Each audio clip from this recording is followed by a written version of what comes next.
See video on mõeldud selleks, et saaksid paremini ette valmistuda kontrolltööks orgaaniliste ainete keemiliste omaduste kohta.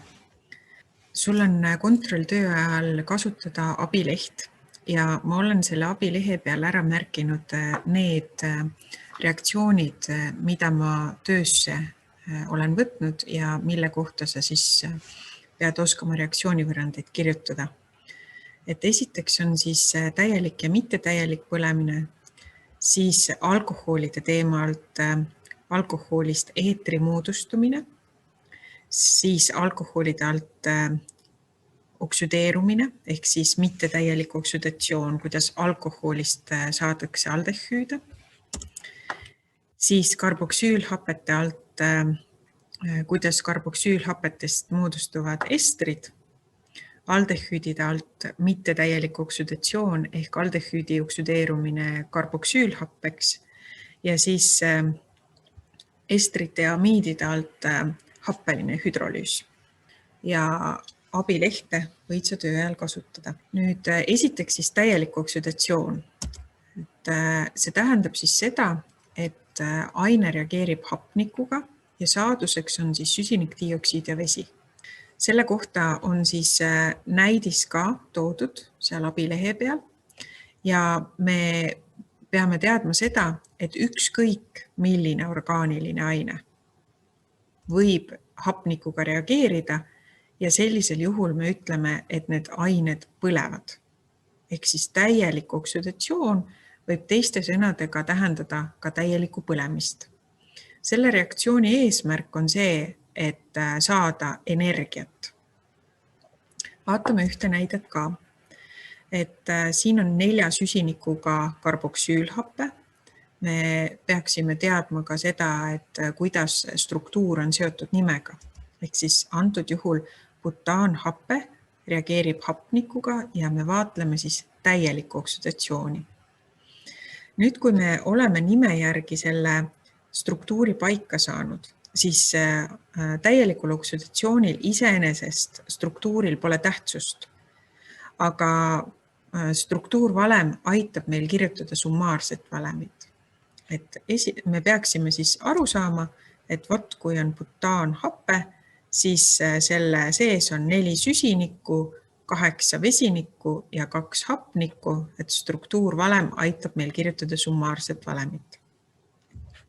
Nüüd, kui me oleme summaarse valemi saanud kirja, siis me näeme, et vahet pole, missugune see ka ei ole, saaduseks on igal juhul süsinikdioksiid ja vesi. Et need 2 saadust täielikul põlemisel on alati sellised. Nüüd, kui me vaatame seda summaarset valemit, siis me näeme, et süsinikke on 4 tükki ja selle põhjal me saame süsinikdioksiidi ette kordaja 4. Ehk siis süsiniku indeks läheb süsinikdioksiidi ette kordajaks. Järgmiseks me vaatame, et vesinikku on 8 tükki. Ja kuna vesinik on vee sees, siis me saame vee ette kordaja 4, sellepärast et 4 korda 2 on 8 ja lähteainetes on 8 vesinikku. Järgmiseks loeme kokku, kui palju saadustes on hapnikku. Ehk siis esiteks süsinikdioksiidi sees tuleb 4 korda 2 8 hapnikku ja vee sees tuleb 4 korda 1 4 hapnikku. Ehk siis saadustes on kokku meil 12 hapnikku ja kuna lähteainetes on seal karboksüülhappes veel 2 hapnikku olemas, siis kokku meil on 10 hapnikku, mille me peame saama siis hapniku molekuli seest. Ja seetõttu me saame hapniku ette kordaja 5. Lõplik reaktsioonivõrrand näeb siis välja selline. Keerulisem koht on see, et me peaksime kordajad lisama ainete ette ja lihtsam on see, et alati, kui orgaaniline aine põleb, siis saaduseks on süsinikdioksiid ja vesi, kui see on täielik põlemine ehk täielik oksüdatsioon. Mittetäielik oksüdatsioon tähendab seda, et aine küll reageerib hapnikuga, aga saaduseks ei ole süsinikdioksiidi. Ja selle mittetäieliku oksüdatsiooni kohta on meil 2 reaktsiooni. Esimene nendest on see, kui alkohol reageerib hapnikuga ja saaduseks on aldehüüd või ketoon ja vesi. Nüüd, kui sa vaatad seda lehte, siis sa näed, et see alkoholrühm muutub aldehüüdrühmaks. Ehk siis orgaaniliste ainete puhul on väga oluline kindlaks teha, missugune on reaktsiooni tsenter. Ainult see koht muutub ja kõik ülejäänud jääb samaks. Vaatame ühte konkreetset näidet. See on siis 2-metüülbutaan-1-sool ja kõigepealt siis nime järgi struktuuri kirjutamine. Kuna meil on 4 süsinikku butaan, siis on 4 süsiniku tüviühendis. Esimese süsiniku juures on ooltunnus ehk OH-rühm ja teise süsiniku juures on öeldud, et see on metüülasendusrühm. Ehk siis struktuur võiks näha välja selline. Mittetäielikul oksüdatsioonil on väga oluline, et sa kirjutaksid ka ainestruktuuri. Ma olen siin teinud punaseks selle koha, kus on alkoholrühm sees. See muutub, kõik ülejäänud struktuur jääb samaks. Ja me saame lõpetada siis järelikult niimoodi selle. Ehk siis see koht, kus oli alkoholrühm, see muutub aldehüüdiks, aga kõik ülejäänud struktuur jääb samaks. Teine saadus on alati vesi. Nüüd, kui sa kasutad töö ajal oma seda abilehte, siis see aitab sind määrata ka õiged kordajad. Ehk siis, kui sa näed, et sul on üks alkoholrühm, siis ta tasakaalustub samamoodi, nagu siin näites on näidatud. Ehk siis alkoholi on 2 mooli, hapnikku on 1 mool, aldehüüdi on 2 mooli ja vett on 2 mooli. Teine reaktsioon mittetäieliku oksüdatsiooni kohta on siis see, kui meil aldehüüd hapniku toimel muutub karboksüülhappeks. Jällegi me näeme, et aldehüüdrühm muutub karboksüülhapperühmaks ehk oluline on tuvastada, mis on reaktsiooni tsenter. Vaatame konkreetset näidet. 2-etüül, 2,2-dimetüülheksanaal. See tähendab, et meil on 6 süsiniku tüviühendis ja A-lõpp näitab, et on tegemist aldehüüdiga. Struktuur näeb välja selline. See siin on aldehüüdrühm. 1, 2, 3, 4, 5, 6 süsinikku. Teise süsiniku juures on metüülasendusrühmad, neid on 2 tükki. Ja kolmanda süsiniku juures on etüülasendusrühm, neid on 1, aga 2 süsinikuga. Aldehüüdrühm on siis reaktsioonitsenter. Kui see aldehüüdrühm reageerib hapnikuga, siis muutub ainult see koht. Ehk siis ta muutub karboksüülhappeks ja pane tähele, et ma saan lähteainetes selle struktuuri kirjutada nii, nagu ta on. Ja viimasena lisan OH-rühma, sest sellisel juhul meil on tegemist karboksüülhappega. Ehk siis ainult see koht muutub, mis on aldehüüdtunnusega, kõik ülejäänud struktuur jääb samaks. Nii nagu eelmises reaktsioonis sind aitasid näidisreaktsiooni kordajad, siis siin ka ma saan lähteainetesse aldehüüdile lisada kordaja 2, ja saadustesse ka kordaja 2. Nüüd on meil see reaktsioonivõrrand ka tasakaalus. Järgmisena vaatame me 3 aineklassi, mis on seotud biomolekulidega. Ja biomolekulid esiteks on siis valgud ja valkude sees on meil amiidrühm ja seda bioloogias nimetatakse ka peptiidsidemeks. Me peame aru saama, et kui me räägime valkudest, siis seal on selline tunnusrühm, nagu siin kirja on saanud. Nüüd bioloogias sa tead seda, et valgud moodustuvad aminohapetest ja keemias me teame, et see happe on siis karboksüülhappe, tal on tunnus COOH ja see tuleb sealt, kus on kaksiksidemega O. Aminoeesliide viitab amiinide aineklassidele ja seal on siis NH2 rühm ja see tuleb sealt poolt, kus on NH sees. Ehk siis peptiidside on selle koha peal siin. See side siis moodustub, kui aminohapped reageerivad ja see side lõhustub siis, kui amiid reageerib veega. Teiseks me siis räägime rasvadest ja rasvad on estrid. Esterside on siis kaksiksidemega O ja O ahela keskel ehk siis COO, kui meil on lihtsustatud valem. Rasvad moodustuvad meil glütseroolist ja rasvhapetest. Rasvhape viitab sellele, et ta on moodustunud karboksüülhappest ehk siis jällegi estri sees see kaksiksidemega O tuleb siis karboksüülhappest. Kõik see, mis meil siin ette jääb, on siis karboksüülhappest pärit. Ja glütserool viitab, et meil on tegemist alkoholiga, ehk siis see teine pool tuleb alkoholist. Kõik see, mis meil siin järgi tuleks, see on pärit alkoholist. Viimane biomolekul, mis on oluline, on siis süsivesikud ja süsivesikute sees on siis glükosiidside ja glükosiidside on oma olemusel eeterrühm. Ja eeterrühm on see, et ahela keskel on üksiksidemega O. Et see on siis glükosiidside või eeterrühm. Nüüd eetri moodustumiseks on vaja 2 hüdroksüülrühma.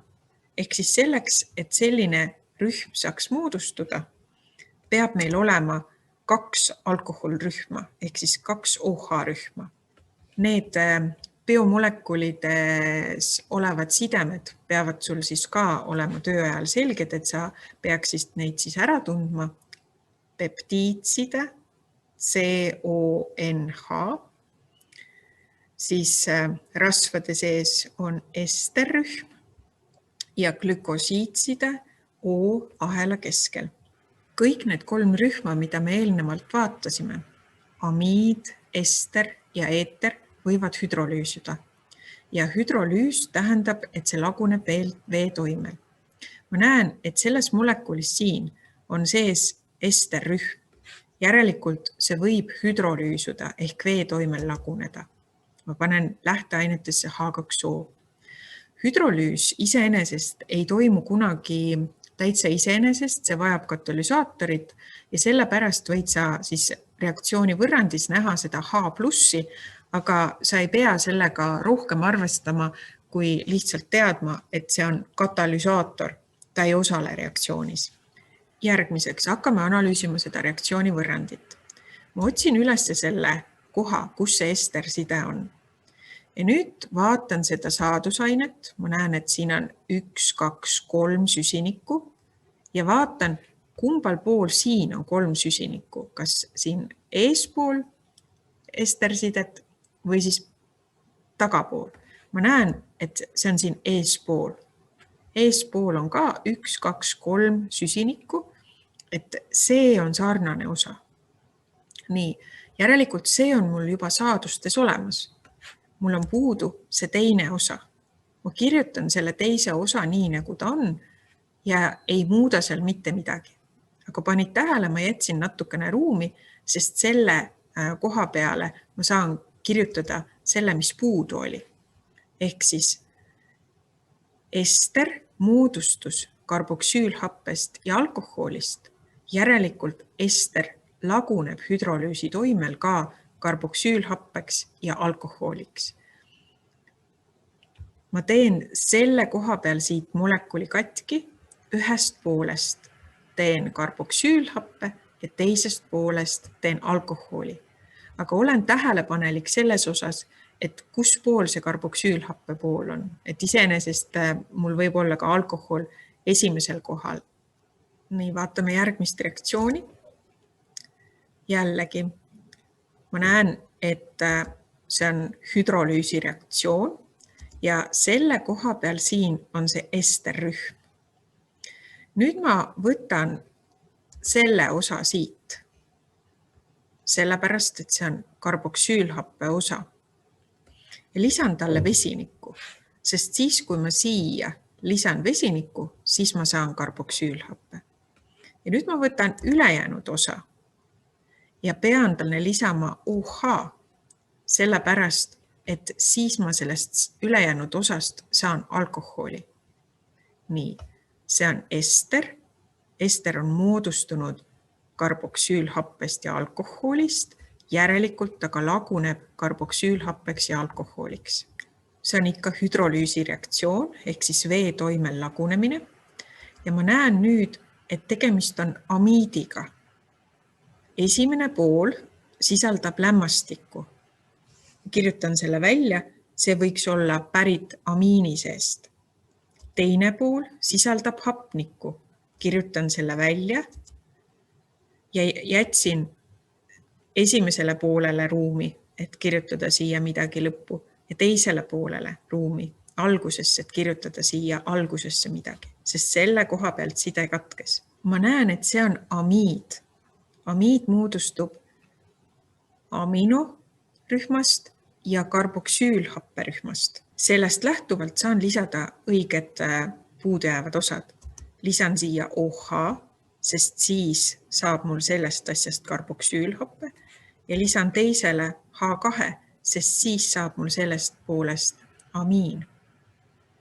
Amiid tekkis aminorühma ja karboksüülhapperühma reaktsioonist, järelikult aga laguneb selleks hüdrolüüsi teel. Järgmine aine on eeter.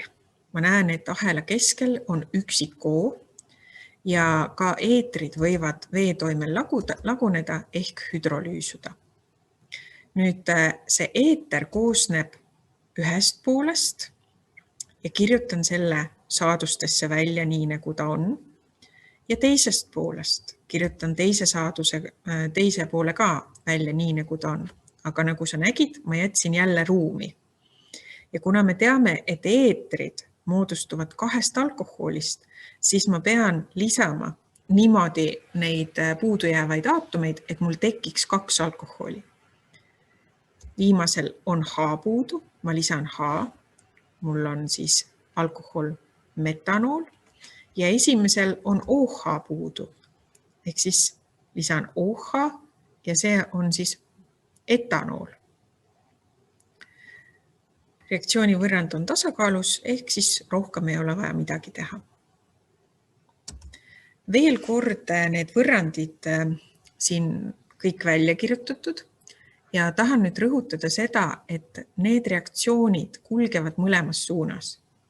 Et kui meil on ester, siis ta laguneb karboksüülhappeks ja alkoholiks, aga kui mul on alkohol ja karboksüülhappe lähteainetes, siis nendes tekib see sama ester, mis siin lähteainetes on.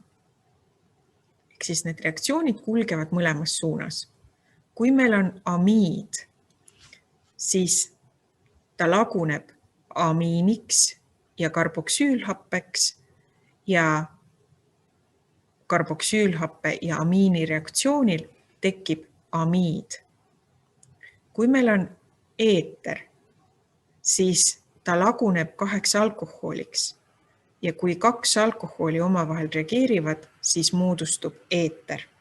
Et need reaktsioonid on siis pöörduvad, kas siis hüdrolüüs, kui need lagunevad, või siis teine on tekkereaktsioon.